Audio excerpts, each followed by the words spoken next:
ले फिर आ गए सब राज्य खुशे। आप सभी विद्यार्थियों का एक बार फिर आपके YouTube channel RK study point 19 में स्वागत है। उम्मीद करता हूं कि आप सब अच्छे होंगे और अपनी अर्धवार्षिक परीक्षा की तैयारी कर रहे होंगे। तो आज मैं आपके लिए जो अर्धवार्षिक परीक्षा जो चल रही है कक्षा 12 के अंदर जो राजनीतिक विज्ञान का पेपर जो है वो मैं आपके लिए लेकर आया हूं। किसी जिले से मेरे पास ये पेपर आया है, तो देखिए आपको ये नहीं सोचना है कि पेपर यही आएगा, ठीक है। आपको मैं एक तरीका बताता हूँ कि करना किस तरीके से है। तो देखिए इस पेपर से आपको पता चल जाएगा भी पैटर्न जो है, जो इसका पैटर्न जो होता है पेपर का, उसका आपको पता चल जाता है किस तरीके से जो है प्रश्न पूछे जा रहे हैं, किस तरीके के जो क्वेश्चन जो है वो आ रहे हैं, ठीक है। इस चीज़ का आपको पता चलता है, ठीक है। आपको ये नहीं सोचना है कि पेपर जो है ऐसा ही आए। हो सकता है वो आपकी किस्मत हो कि इसमें से कुछ प्रश्न जो है रिपीट हो जाए। आपको करना किस तरीके से है कि देखिए आपको जो अध्याय दे रखे हैं, जो सिलेबस आपको दे रखा है भी इस चैप्टर में से जो है आएंगे क्वेश्चन, ठीक है, जो आपको चैप्टर बता रखे हैं। करना इस तरीके से है कि आपको इसके जो ये पेपर जो है इसमें से आपको कुछ प्रश्न जो मिल जाते हैं भी, आपको लग रहा है भी हाँ भी हमें जो चैप्टर बताए गए हैं उनमें से इस पेपर में क्वेश्चन है, तो आप उसको अच्छी तरीके से पढ़ लीजिए। जो क्वेश्चन इसके अंदर दिए गए हैं आप उसको अच्छी तरीके से पढ़ लीजिए, ताकि अगर वो आ भी जाए तो आप उसको कर सको, ठीक है। आपको ये सोच के नहीं चलना भी यही पेपर आए, वो आपकी किस्मत है कि कितने क्वेश्चन इसके अंदर आते हैं, ठीक है। आपको बस पढ़ना है, ठीक है। आप ध्यान लगाकर अच्छी तरीके से वीडियो देखना है और कौन कौन से क्वेश्चन है वो आपको देखना है, ठीक है। अगर एग्ज़ाम के अंदर कोई आ जाए क्वेश्चन वो बहुत अच्छी बात है, वो आपकी किस्मत है। तो देखते हैं कौन कौन से क्वेश्चन हैं। करना आपको है, मैं सिर्फ आपको पेपर जो है उपलब्ध करवा रहा हूँ, आप तक पहुँचा रहा हूँ। तो क्वेश्चन इसके अंदर है पहला, लोकतांत्रिक संविधानों में कानून के निर्माण का निर्णय लिया जाता है। क्वेश्चन आपको ही बताना है, उसका आंसर वो आपको ही बताना है।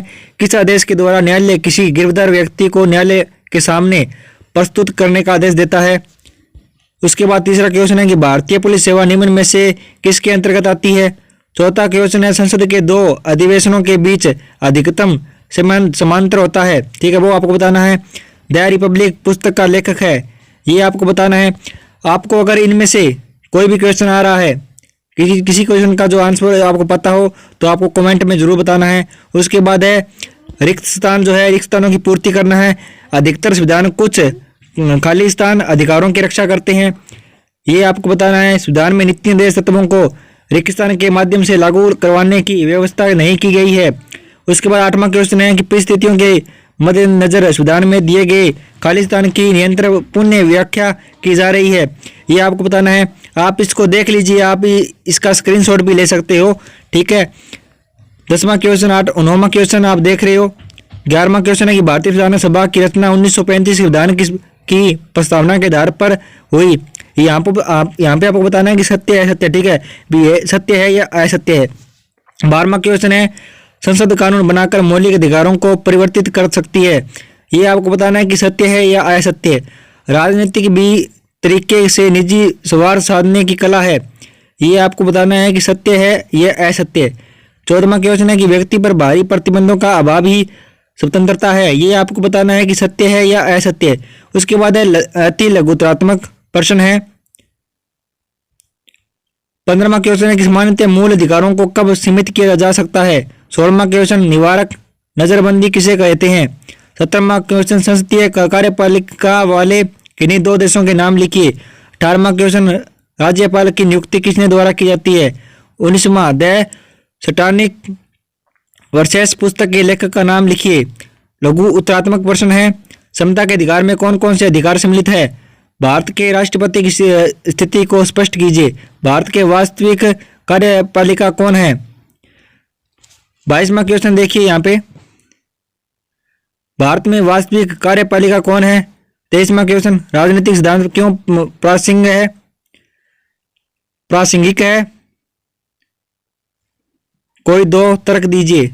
ये 23वां क्वेश्चन देखिए यहाँ पे, ये रहा कि राजनीतिक सिद्धांत क्यों प्रासंगिक है, कोई दो का तर्क दीजिए। उसके बाद 24वां है कि हानि का सिद्धांत क्या है, आर्थिक समानता से क्या आशय है। 26वां क्वेश्चन की समानता को लोकतंत्र की आधारशिला क्यों कहा गया है। निबंधात्मक जो है बड़े क्वेश्चन आपसे पूछा गया है कि भारतीय संसद के गठन एवं शक्तियों का वर्णन कीजिए, अथवा में पूछा गया है कि भारत के प्रधानमंत्री शक्तियों, कार्यों तथा स्थिति का विवेचन कीजिए। उसके बाद 28वां क्वेश्चन, अधिकार किसे कहते हैं, इसकी विशेषताओं का वर्णन कीजिए, अथवा में पूछा गया कि भारतीय नागरिकता की समाप्ति कर कितने प्रकार से हो सकती है। 29वां क्वेश्चन है कि संविधान से आप क्या समझते हैं, हमें संविधान की कोई आवश्यकता है, हमें जो है संविधान की क्या आवश्यकता है। ये महत्वपूर्ण क्वेश्चन है, कर लेना। अभिव्यक्ति की स्वतंत्रता के संबंध में जॉन स्टुअर्ट मिल के विचारों को स्पष्ट कीजिए, ये आपको बताना है। ठीक है, यही थे जो ये पेपर था वो आपको मैंने बता दिया है भी कैसा पेपर है, किस तरीके से आएगा, क्या इसका पैटर्न है, तो आप कर लेना। वैसे मैं आपको सभी को पता ही है कि मैं कक्षा 12 का करवाता हूं, तो वैसे ही मैंने सोचा भी हमारे पास जो पेपर आ चुका है तो ये अपलोड जो है कर दिया जाए। आशा करूँगा कि आपका जो ये राजनीति विज्ञान का पेपर होगा तो आपका अच्छा हो।